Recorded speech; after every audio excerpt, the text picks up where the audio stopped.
PSU banking space की अगर हम बात करते हैं तो वहाँ पे आज खबरें ये हैं कि हो सकता है कि एफआईएस की जो सीमा है वो पीएसयू बैंकिंग स्पेस के लिए बढ़ा जाए। अगर ऐसा होता है तो काफी अच्छा इनफ्लो जो है कुछ चुनिंदा बैंकिंग स्टॉक्स में देखने को मिल सकता है। तो अगर ऐसा खबर आती है तो बैंकिंग स्पेस पे आप क्या करेंगे? देखिए, बैंकिंग स्पेस में ओवरऑल बैंकिंग और फाइनेंशियल स्पेस में डेफिनेटली एक बहुत अच्छी रैली हम लोगों ने देखी है, पीएसयू बैंक्स में भी रही है। और रिसेंटली जैसे फॉर एग्जांपल यदि मैं कैनरा बैंक के बारे में बात करूं तो ऑलमोस्ट एक 15 to 20% की रैली हमें कैनरा बैंक में देखने को मिली है, वो भी इस महीने में इटसेल्फ। तो कैनरा बैंक 103 104 के आसपास ट्रेड करा, तभी 123 124 है। तो कहीं ना कहीं एक अच्छी रैली हमें देखने को मिली। और ये जरूर है कि यदि मैं स्ट्रक्चर की बात करूं, स्ट्रक्चरली यदि देखूं पीएसयू बैंक्स में, तो एक पॉजिटिव मोमेंटम जरूर है। और कैनरा बैंक की बात करूं तो कैनरा बैंक को यदि मैं थोड़ा सा लॉन्गर टर्म पर्सपेक्टिव देखूं तो 125 130 का एक रेजिस्टेंस है इसका, जो ऑल टाइम हाई बेस का था जून क्वार्टर में लास्ट ईयर। तो वो एक लेवल है जहां कुछ जाके थोड़ी रेजिस्टेंस मिल सकती है, उसके ऊपर चलता है तो बहुत रैली अच्छी बन सकती है। उसी तरह से बैंक ऑफ बड़ौदा में भी जो अपसाइड हमें देखने को मिल रहा है, 250-60 एक जोन ऑफ रेजिस्टेंस है, उसके ऊपर चलता है तो एक अच्छी रैली हमें देखने को मिल सकती है। और एसबीआई जो मेजर प्लेयर है पीएसयू बैंक्स में, बैंकिंग स्पेस में, अदरवाइज भी बैंकिंग स्पेस में, उसका जो ग्रोथ ट्रेजेक्ट्री है, ट्रेंड मोमेंटम जिसे कहते हैं, that is still very positive. और यदि मैं इसे थोड़ा सा हिस्टोरिकली देखूं तो last week of December, sorry first week of December of 2024, almost ये 875 के आसपास, वहां से ही इसमें एक करेक्शन हमें देखने को मिली थी, 875 880 लेवल से। तो वो एक जोन ऑफ रेजिस्टेंस है, उसके ऊपर ट्रेड करता है तो अच्छी रैली इसमें बन सकती है टुवर्ड्स 900 ऑड लेवल्स। तो मैं ये मानता हूं कि जरूर पॉजिटिव मोमेंटम अभी फिलहाल है। रैली अच्छी हुई है। एसबीआई की बात करूं तो ऑलमोस्ट 10% 12% की रैली हो चुकी है एसबीआई में over the last 15-20 trading sessions. So that shows कि there is definitely interest in these PSU stocks. Rajasthan आज एफएमसीजी स्पेस में हलचल देखने को मिल रही है, क्योंकि अब जीएसटी का इम्प्लीमेंटेशन से सामान सस्ता होगा, वॉल्यूम बढ़ेगा, ऐसा कहा जा रहा है। But yes, it is going to take time. आज एचयूएल में करीबन 2% का इजाफा है, और अगर नेस्ले देखे वो भी 1% पर कामकाज कर रहा है। एशियन पेंट्स अगेन एक कंजम्पशन स्टोरी, यहाँ स्टॉक में भी एक हरा निशान बना हुआ है। और कुछ और अन्य कंपनीज जो है, मैरिको, ट्रेंड, वो भी हरे निशान में कामकाज करते हुए। तो कंजम्पशन प्लेस में इस समय आप कौन सी ऐसे सेगमेंट है जिसको फोकस में रखे हुए हैं? Is it discretionary, non discretionary, और white goods, consumer durables? Geetu ji, consumption अभी एक बड़ी बात चल रहा है मार्केट में, और एक वाइडर स्पेसेस मिल रहा है कंजम्पशन में। एक चीज है, अभी कंजम्पशन में देखे तो एक पिछले लास्ट 2-3 क्वार्टर्स में जो एसी का वाइट गुड्स का कंजम्पशन है वो काफी कंसोलिडेटेड फेज पे चल रहा है। और जैसा companies also had a bad quarter in the last couple of quarters. अभी हम लोग देखें तो ये जीएसटी का बूस्टर से कंजम्पशन में बूस्ट आने वाला का संभावना है, जैसा टीवीज है और एसीस है। ये सेगमेंट बहुत इंटरेस्टिंग लग रहा है, काफी कंसोलिडेशन हम लोग देख चुका है। अगर इन्वेस्टर्स के लिए 1-2 साल का इन्वेस्टमेंट हॉराइजन है तो डेफिनेटली कंजम्पशन में जैसा वाइट गुड्स एंड एसीस, ये सेगमेंट्स में इन्वेस्टर्स बाइंग शुरुआत कर सकता है ये रेंज में। एंड अगर एफएमसीजी का बात करें तो एचयूएल, नेस्ले, दी and Colgate also, these are the prime focused stocks है हमारे लिए। एक चीज ध्यान पे रखना है, जैसा स्टॉक्स में अभी इधर से भी 10-15% का अगर एक्सपेक्टेशन है तो definitely risk reward in favour में है ये मार्केट में। So definitely FMCG stocks low risk appetite investors को भी काफी अच्छा लग रहा है ये टाइम पे। अमर सर, आईटी क्या अभी नो नो है बिल्कुल, या फिर आपको लगता है कि बहुत कुछ सह चुके हैं अब तक? क्योंकि हम पिछले 1.5-2 साल से आईटी पे तो यही कहे जा रहे हैं कि चैलेंजेस है, और चैलेंजेस बढ़ ही रहे हैं, खत्म नहीं हो रहे। तो इन आईटी स्टॉक्स में करना क्या है? Because many of the reports are saying like Indian IT sector तो खत्म हो रहा है, ऐसा कुछ है क्या? तो देखिए, ओवरऑल ये जरूर है कि आईटी सेक्टर की बात करूं तो कहीं ना कहीं एक सेलिंग प्रेशर तो हमें देखने को मिल रही है। चाहे HCL जी टेक्नोलॉजीज की बात करूं तो इस क्वार्टर में, अभी जो करंट क्वार्टर है उसमें ऑलमोस्ट 16% की करेक्शन हमें देखने को मिली है। यदि जी इन्फोसिस की बात करूं तो इन्फोसिस भी अपने ऑल टाइम हाइज जो रफली अराउंड 2000 लेवल से था, अराउंड 1500 पे के आसपास फिलहाल ट्रेड करता हुआ दिख रहा है। तो एक करेक्शन तो है, और बेलवेदर स्टॉक्स में भी है। जितने भी लीडिंग हैं उन सब में हमें देखने को मिला है। परसिस्टेंट सिस्टम्स में भी ऑलमोस्ट 14-15% की गिरावट दिख रही है। TCS की बात करूं तो वो अपने क्रूशियल सपोर्ट जोन जो 3000 का एक लेवल है उसके आसपास पहुंच रहा है। जिस क्वार्टर की बात करूं तो ऑलमोस्ट 12% की करेक्शन है। जिसके ऑल टाइम हाई से बात करूं तो 4500 से 3000। तो there is no doubt that there is selling pressure and there is also uncertainty, because जैसे अभी हम लोगों ने जी जो H1B वीजा पे देखा किस तरह से फ्लिप फ्लॉप जो US के जो क्लैरिफिकेशंस आए कि पहले सब पे होगा, इमीडिएट होगा, फिर ये था कि न्यू पे होगा। तो कहीं ना कहीं ये एक अनिश्चितता जरूर है। और एक चीज तो क्लियर है कि US जो प्रेसिडेंट है वो ये जरूर करने की कोशिश कर रहे हैं कि कैसे US को वो फर्स्ट रखें इन एवरी सेंस, चाहे वो जॉब्स हो चाहे वो बिजनेस हो। तो जी उसका इम्पैक्ट तो जरूर होगा। कितना होगा, IT कंपनीज कितने अपने आप को उसमें बचा सकती हैं, किस तरह से वो मैनेज करते हैं, ये सब चीजें हैं। बट आई थिंक एक पॉजिटिव डेवलपमेंट ये जरूर रही है कि जो भी इंडियन पीयूष गोयल जी जी और जो कैबिनेट के मेंबर्स गए हैं वहाँ US में ट्रेड टॉक्स के लिए, तो उसका एक पॉजिटिव आउटकम हो सकता है। बिकॉज US भी ये जानता है कि India is an important player in the global arena. तो कहीं ना कहीं एक give and take relationship type बनेगी, जिसमें we are also gaining, we are not losing and we are also gaining and they are also gaining. कहीं ना कहीं वो एक स्ट्राइक करने की कोशिश है। तो मैं ये मानता हूं कि मोर और लेस ज्यादातर IT में फैक्टर इन हो चुका है। TCS के लिए एक लेवल जो मैं बोलूंगा 3000, मतलब 2900 3000 काफी इंपॉर्टेंट, काफी अच्छा एक लेवल है जहां से एक बाउंस बैक देखी जा सकती है। इन्फोसिस की बात करूं तो 1450 1500 ये सब लेवल्स काफी क्रूशियल सपोर्ट जोन है।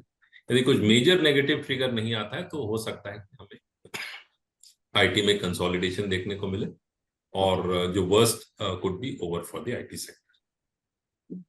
आज शिपिंग सेक्टर में थोड़ी बहुत हलचल देखने को मिल रही है और ये खबरें हैं, there's a buzz on the street that cabinet जो है वो मैरीटाइम डेवलपमेंट फंड जो है वो शिपिंग सेक्टर के लिए ला सकता है, जो 25,000 करोड़ के आसपास का हो सकता है। आज बैठक तो चल रही है, बैठक के बाद ही मालूम चलेगा ये ऐसा हो रहा है या नहीं हो रहा है। But SCI, shipping corporation of India, GE shipping जैसे स्टॉक्स में जो है एक अच्छा मोमेंटम जो है इसमें बना हुआ है। तो शिपिंग एज अ सेक्टर, क्रांति सर आपको कैसा लगता है? गीतू जी, शिपिंग एक सेक्टर है, बहुत सिक्लिकल इन नेचर है। सो और ऐसा सेक्टर में सिक्लिकलिटी अंडरस्टैंड करना बहुत जरूरी है निवेशक के लिए। और दूसरा बात क्या है, ये ऐसा शिपिंग जैसा सेक्टर और शिप ब्रेकिंग और शिप मेकिंग दोनों एक सेगमेंट्स है शिपिंग सेक्टर में। और इस बार खास बात क्या है, इंडस्ट्री का स्टेटस भी मिल गया है और गवर्नमेंट का उम्मीद है they want to make India as the one of the strong center for ship making as well as ship breaking, दोनों के लिए important चीज है। बट लेकिन पिछले 15-20 साल का शिपिंग सेक्टर में एक्सपीरियंस देखे तो पोर्ट्स एक अलग सेगमेंट है, बट लेकिन शिप मेकिंग सेगमेंट में जो भी कंपनीज आया काफी सिक्लिकलिटी का वजह से निवेशक के लिए बहुत डिसअपॉइंटमेंट मिला था। इस बार शायद डिफरेंट है। सो इसलिए हाई रिस्क एपेटाइट इन्वेस्टर्स के लिए जरूर शिपिंग सेक्टर में निवेशक अगर 3 to 5 साल का होराइजन है तो डेफिनेटली अभी ये साइकिल में, ये अप साइकिल में निवेशक इन्वेस्ट कर सकता है शिपिंग सेक्टर में। जैसा शिपिंग सेक्टर में जैसा कोचिन और माजगांव भी अभी जोड़ रहे हैं ये स्टॉकों को भी, ये तो निवेशक का कम रिस्क एपेटाइट है तो भी जैसा स्टॉकों में निवेशक इन्वेस्टमेंट कर सकता है। डिफेंस एक ऐसा सेक्टर है अमर सर जहां हमने एक अच्छा मोमेंटम देखा, अच्छी करेक्शन के बाद एक अच्छा रिकवरी भी देख चुके हैं, और डिफेंस में बहुत कुछ हलचल भी हो रही है। LNT और BHEL का करार हुआ है, फिर स्वान डिफेंस में भी कुछ करार हुए हैं। मतलब every day you get to hear something और the other on defence. Defence में अगर किसी को कुछ खरीदना हो तो आप क्या सलाह देंगे? देखिए, डिफेंस में ओवरऑल ये जरूर रहा है कि हम लोगों ने एक अच्छी रैली देखी, उसके बाद एक करेक्शन भी हमें देखने को मिला। तो जैसे भारत डायनेमिक्स है, उसमें एक अच्छी करेक्शन हुई। अभी फिलहाल ये 1500 के आसपास ट्रेड कर रहा है। तो मोर और लेस इसमें फिलहाल एक कंसोलिडेशन दिख रहा है, but towards 1350 1400 can be a good level for entry. यदि मैं और डिफेंस स्टॉक्स में देखूं, कोचिन शिपयार्ड को भी यदि देखूं, तो कहीं ना कहीं ये सब में करेक्शन तो अच्छी खासी हुई है। 2500 से भी 1900 के आसपास फिलहाल ट्रेड करता हुआ दिख रहा है। तो इन सब में जो है वो थोड़ा सा लॉन्ग टर्म व्यू लेके चलते हैं, 2-3 years का व्यू लेके चलते हैं, तो these are good stocks to hold in one's portfolio. आज एलएनटी ने पार्टनरशिप की है भारत इलेक्ट्रॉनिक्स के साथ, सॉरी बीएचईएल के साथ, बीईएल के साथ, जहाँ पे इंडियन एयरफोर्स प्रोग्राम के तहत, तो वहाँ पे भी एक हलचल देखने को मिल रही है। L and T as a stock, Amar sir, two stocks, L and T and Maruti. L and T जहाँ पे मोमेंटम आना शुरू हुआ है, मारुति जो अपने ऑल टाइम हाई देखिए, एलएनटी की बात करूं तो एलएनटी में पिछले काफी समय से it has been underperforming, क्योंकि उसमें एक रेंज ट्रेड ही दिख रहा है। ये जरूर है कि जो अपसाइड में टुवर्ड्स, यदि मैं इसे देखूं लेवल्स पे, तो 3700 3750 ये सब एक जोन ऑफ रेजिस्टेंस है फिलहाल एलएनटी के लिए। और एलएनटी उसके ऊपर सस्टेन करता है तभी आप कुछ इसमें रैली एक्सपेक्ट कीजिए, अदरवाइज ये 3500 और 3750 के रेंज में ट्रेड करता हुआ दिख रहा है।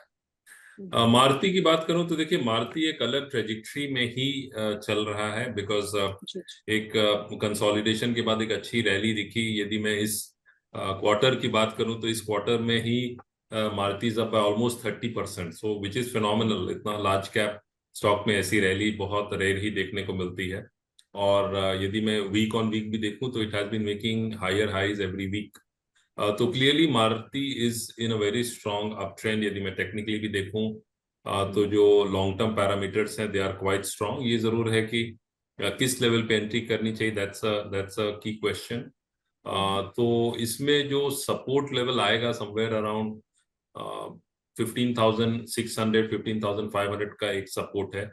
और अपसाइड रेजिस्टेंस जो है वो समवेयर अराउंड, यदि मैं उसको स्ट्रेच करके देखता हूँ कुछ टेक्निकल इंडिकेटर्स के बेसिस पे, तो 1660 से 16,600 से 16,800 का अपसाइड का एक लेवल इसमें देखा जा सकता है। काफी अच्छे मोमेंटम में सभी auto stocks post GST implementation from September से पहले ही, आई मीन 15 अगस्त से ही देखे तो एक ऑटो इंडेक्स में बहुत ही अच्छा रनअप जो है वो हमको मार्केट में देखने को मिल रहा है। कुछ और स्टॉक्स से डिस्कस करते हैं। ऑयल एंड गैस स्पेस थोड़ी बहुत बजिंग है आज, क्योंकि कच्चे तेल के दाम अंतर्राष्ट्रीय बाजार में थोड़ा बहुत बढ़े हैं, क्योंकि एक बार फिर रशिया और यूक्रेन के बीच में जो ट्रम्प के बयान है उससे ऑयल में प्राइसेस में थोड़ा बहुत रुझान देखने को मिला। यहाँ पे ओएनजीसी को देखें तो आज एक पीस के ऊपर कामकाज कर रहा है। रिलायंस ऊपर उबरने की कोशिश कर रहा है, एचपीसीएल, बीपीसीएल, आईओसी ने कल एक अच्छा मोमेंटम था, आज थोड़ा बहुत कंसोलिडेशन करते हुए उन्हीं लेवल्स पे। ऑयल एंड गैस स्पेस, क्रांति सर, आपको कैसा लगता है? गीतू जी, मीडियम टू शॉर्ट टर्म में देखे तो थोड़ा सा सेलेक्टिव बाइंग कभी कभी आते रहता है ऑयल एंड गैस में, बट हिस्टोरिकली आप देखे तो they have been underperforming. But लेकिन एक वैल्यू का बात आ गया है तो ओके, सेलेक्टिव बाइंग अभी हम लोग देखने के लिए मिलता है ऑयल एंड गैस सेगमेंट में। ज़्यादा तरफ पीएसयू का सेगमेंट है और डिविडेंड डील भी काफ़ी अच्छा है, इसलिए selective buying oil and gas segment में हम लोग देख रहे हैं। बट लेकिन इधर एक चीज़ हम लोग ध्यान पे रखना है, इधर वैल्यू बाइंग कभी कभी होता है, selective buying medium to short term में। जैसा मार्केट में ज़्यादा अनसर्टनिटी आई तो ऑयल एंड गैस सेगमेंट में फोकस रहता है। बट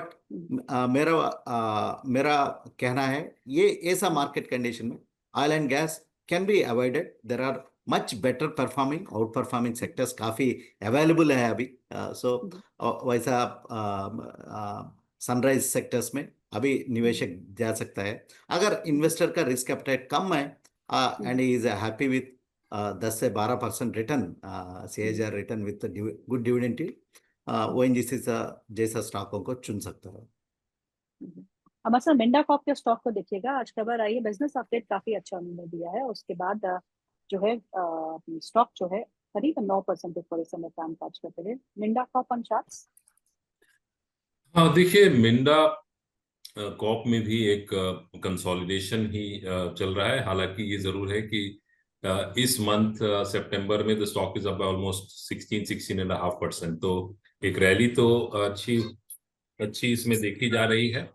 साथ में यदि मैं देखूं तो इस वीक जो वॉल्यूम्स हैं they have been significantly higher. तो ऐसे वॉल्यूम्स जो हैं वो क्लियरली शो करते हैं कि there is a lot of interest which has come up in the stock.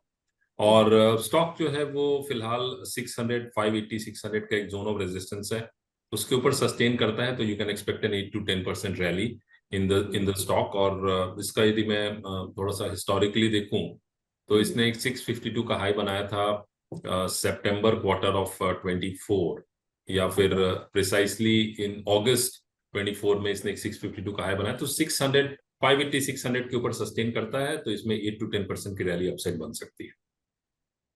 एक और स्टॉक अमर सर, अनंत राज, ये भी पहले तो चल नहीं रहा था, अब जो चल रहा है तो रोज ही चलता है। एंड इट्स ऑलरेडी, आप आज के सेशन में भी करीबन करीबन 6% 8% का इजाफा देखने को मिल रहा है, 18% का इजाफा इसमें देखने को मिल रहा है।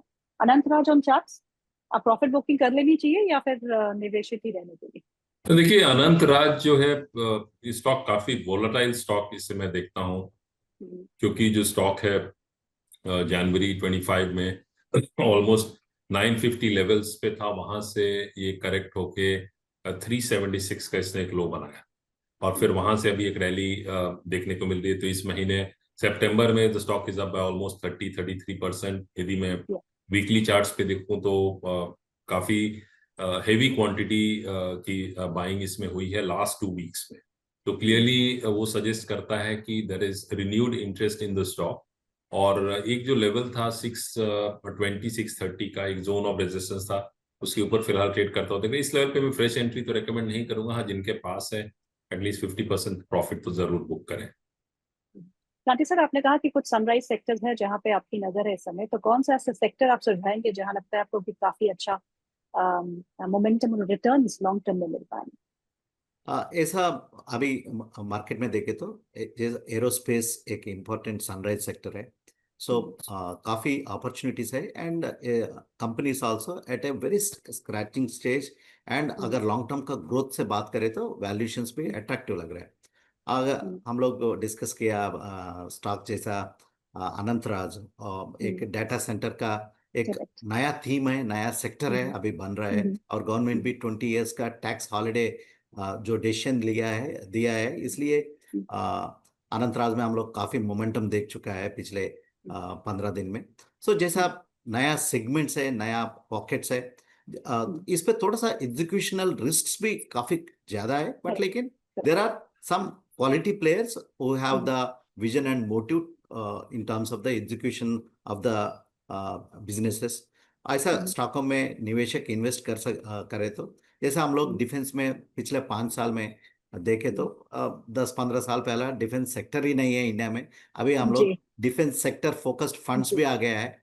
जैसा हम लोग आने वाला दिनों में, आने वाला सालों में जैसा एरोस्पेस का एक सेक्टर बनने वाला है, जैसा डाटा सेंटर थीम का एक सेक्टर बनने वाला है, सो इन्वेस्टर्स को लिए ये जैसा सनराइज सेक्टर्स काफी अच्छा लग रहा है। और एक अदर थीम हम लोग देखे तो सेमीकंडक्टर एक थीम अभी एक एमर्ज हो रहा है।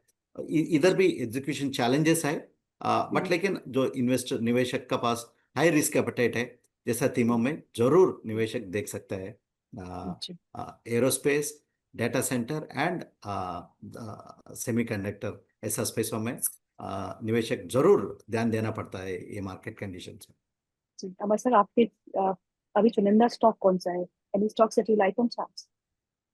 तो इसमें फार्मास्यूटिकल्स में आप देख सकते हैं मुझे फॉर एग्जांपल अभी सन फार्मा जो है उसमें एक अच्छी करेक्शन आई है। फिलहाल ये 1600 1630 के आसपास ट्रेड करता हुआ दिख रहा है। तो ये काफी क्रूशियल सपोर्ट जोन है, 1650 के ऊपर सस्टेन करता है, जिसमें एक अच्छी रैली 8 to 10% की देखी जा सकती है। तो इस स्टॉक पे नजर रख सकते हैं।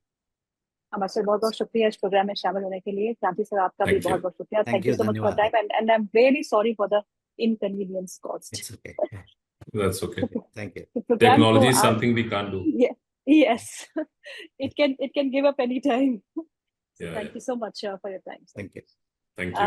अभी हम प्रोग्राम को यहीं समाप्त करते हैं और निफ्टी में अभी भी लाल निशान बना हुआ है और बैंक निफ्टी जहां कल एक अच्छा रुझान था, यहाँ आज एक दबाव देखने को मिल रहा है। बट यस, एफएमसीजी अच्छा प्रदर्शन दिखाते हुए पीएसयू बैंकिंग स्पेस में हलचल अच्छी देखने को मिल रही है।